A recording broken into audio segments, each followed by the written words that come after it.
பொய் சொந்த கவிதை. This video sponsored by BuyMode shopping app. இந்த ஆப்போட ஃபுல் டீட்டெயில் நாங்கள் வீடியோக்குள்ள டிஸ்கிரிப்ஷனில் கொடுத்துட்றோம். தேவைப்படுறவங்க இந்த ஆப் லிங்க் இருக்கும், தேவைப்படுறவங்க இந்த ஆப்பை டவுன்லோட் பண்ணிக்கோங்க. இந்த ஆப்பை டவுன்லோட் பண்ணிவிட்டு உங்களுக்கு தேவைப்படக்கூடிய ப்ராடக்ட்டை நீங்கள் இந்த ஆப் மூலிமா நீங்கள் வாங்கும் போது உங்களுக்கு ஒரு ப்ரைஸ் கம்மியான ப்ரைஸ்லையும் கிடைக்கும், ஒரு ஒர்த்தான ப்ராடக்ட் கிடைச்ச மாதிரி இருக்கும். தேவைப்படுறவங்க இந்த ஆப்பை டவுன்லோட் பண்ணி யூஸ் பண்ணிக்கோங்க. வாங்க. அகத்திற்கு முகமூடி போடுவர்கள் விட அகத்திற்கு முகமூடி போடுவர்கள் அதிகம்தான். விஷத்தோடு பிறந்த பாம்பின் பிறவி குணத்தை மாற்ற நினைப்பது முட்டாள்தனம்.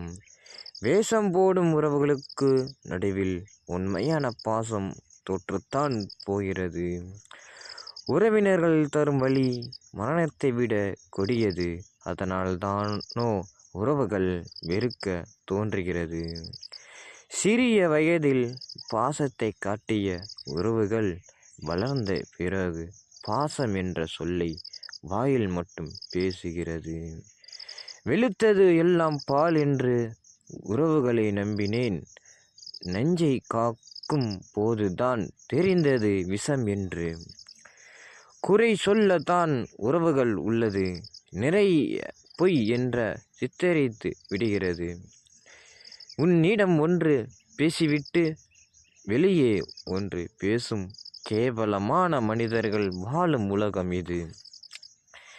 ஏமாந்து போறதை விட பெரிய வழி நம் ஏமாந்துட்டு இருக்கோம்னே இருக்கிறது தான். என்னை பிடித்து பழகியவர்கள் விட என்னை ஒரு பொழுதும் போக்காய் நினைத்து நடித்து பழகியவர்கள் தான் அதிகம். தேவைக்காக பழகும் சொந்தங்களை விட பழி தீர்க்கும் எதிரிகளே மேலானவர்கள்.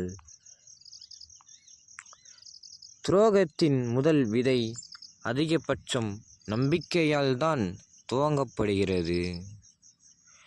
காயப்படுத்துவதற்கு பழகுங்கள்.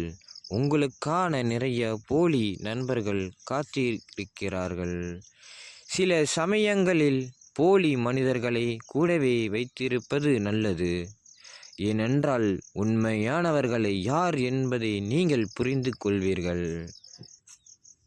போலி உறவுகள் எப்போதும் உங்களை வீழ்த்த முயற்சி செய்வார்கள். உண்மையானவர்கள் யார் என்று நீங்கள் கண்டுபிடிக்க விரும்பினால் அவர்களின் முகத்தை அல்ல, இதயத்தை பாருங்கள். இந்த உலகில் மிகவும் நல்லவராக இருக்காதீர்கள். உங்களை முட்டாளாக அனைவரும் முகத்தில் முகமூடி அணிந்திருப்பார்கள். உங்களால் உண்மையாக இருக்க முடியாத போது போலியான வாக்குறுதிகளை அளிக்காதீர்கள். அந்த நட்பான முகத்தின் பின்னால் எந்த அசுரன் ஒளிந்திருக்கிறான் என்று உனக்கு தெரியாது. உங்கள் வாழ்க்கை போலி மனிதர்களால் நிறைந்திருக்கும் போது யாருக்கும் எதிரி தேவை. சில நேரங்களில் நீங்கள் ஒரு முட்டாள் என்று பாசாங்கு செய்ய வேண்டும். ஏனென்றால் அவர்களால் எவ்வளவு தூரம் செல்ல முடியும் என்பதை பார்ப்பதற்காக. ஒருபோதும் யாரையும் சார்ந்து இருக்காதீர்கள். ஏனென்றால் அவர்கள் எப்போதும் உங்களை விட்டு வெளியேறுவார்கள் என்று உங்களுக்கு தெரியாது. படிப்பு கற்றுத்தருவதை விட சிலரின் நட்பு சிறப்பாக கற்றுத்தரும் வாழ்க்கையை. திடீரென கிடைக்கும் அன்பை நம்பி வாழ்க்கையில் வெகு தூரம் பயணம் செய்யாதே.